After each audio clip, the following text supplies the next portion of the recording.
Dobar dan, dragi ljubitelji znanosti i svi oni koji će to tek postati. Dobrodošli u novi podcast Atomski dnevnik i prvu epizodu pod nazivom Lančana reakcija. S vama su danas Sara i Petar. Pripremite se na zanimljive razgovore, inspirativne goste i naravno dozu znanstvene znatiželje potaknute novim gimnazijskim projektom Godina svakodnevice uz fiziku i kemiju. Velik je zadatak pred nama, ali kako je sve to počelo? Kako je nastao lanac zanimljivih ideja, kreativnih ljudi i velika pokretačka snaga koja motivira? Saznajmo u nastavku podcasta. U svakodnevnom govoru kažemo da je nastala lančana reakcija kada niz događaja proizlaze jedan iz drugoga. Ali kako povezati svakodnevicu i znanost, saznaćemo od naše gošće. Ona će nam reći što je pokretač ove ideje. Da, znamo iz fizike i kemije da je lančana reakcija djelovanje jednih tvari na druge, ili djelovanje topline, električne struje, svjetlosti i sl. na pojedine tvari, pri čemu nastaju promjene. No, kakve su se promjene dogodile u našoj gimnaziji, reći će nam profesorica Angela Ćelić. Lijepi pozdrav. Čast mi je biti prva gošća u vašem podcastu Atomski dnevnik. Projekt Godina svakodnevice uz fiziku i kemiju zapravo je nastavak nastojanja da vas učenike uputimo u znanstveni proces. Kroz istraživanje, eksperimentiranje, kreativno izražavanje.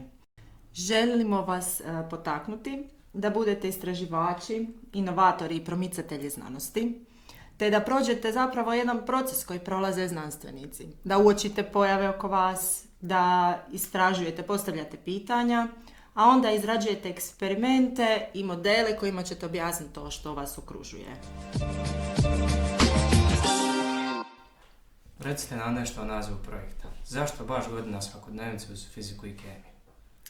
Pa samim nazivom projekta, Godina svakodnevice, htjeli smo odmah pokazati, odnosno dati do znanja ono što ćete vi, ja i ostali učenici iz projekta raditi.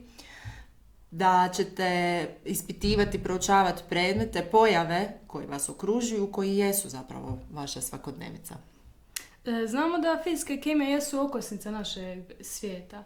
I znamo da električna struja napaja naše telefone i našu tehniku i da je kemija sve od hrane pa do lijekova. Ali kako ste to mislili sve približiti učenicima i kako se zamisli taj cijeli proces? Pa cijeli je proces osmišljen u nekoliko faza. Zapravo u prvoj fazi projekta zadatak je bio odrediti temu za koju smo zapravo željeli da i vi sami pronađete, da bude nešto što je od vašeg interesa, što vas zanima. A onda da o njoj malo istražite i kao što vidite ovdje prikažete nam na plakatima. A nakon toga zadatak zapravo postane ozbiljniji zato što morate pronaći osnovnu zakonitost te vaše pojave, smisliti jednostavan pokus, a onda izraditi model koji ćete nam pokazati kako to radi. A što su učenici do sada radili u projektu? Možete li nam predstaviti neke početne korake? Do sada su učenici bili jako vrijedni, napravili su nam plakate.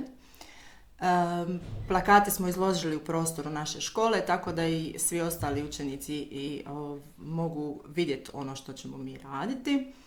Također su smislili pokuse kojima će nam pokazati te osnovne zakonitosti i sada smo trenutno zapravo u realiziranju i ostvarivanju tih pokusa. Vidjeli smo uspješne prve korake velikog projekta naše škole. Znamo da sva putovanja kreću malim koracima. Poželimo im sreću. Bilo nam je ugodno u dobrom društvu. Već je prva epizoda pokazala da je znanost svugdje oko nas, ali i da se znanost trebamo baviti. I to sa užitkom. Slažem se. Veselim se idućim susretima kad ćemo pokazati rezultate prvih pokusa i najaviti prototipe. Jedva čekam kako će izgledati vjetroviti tunel.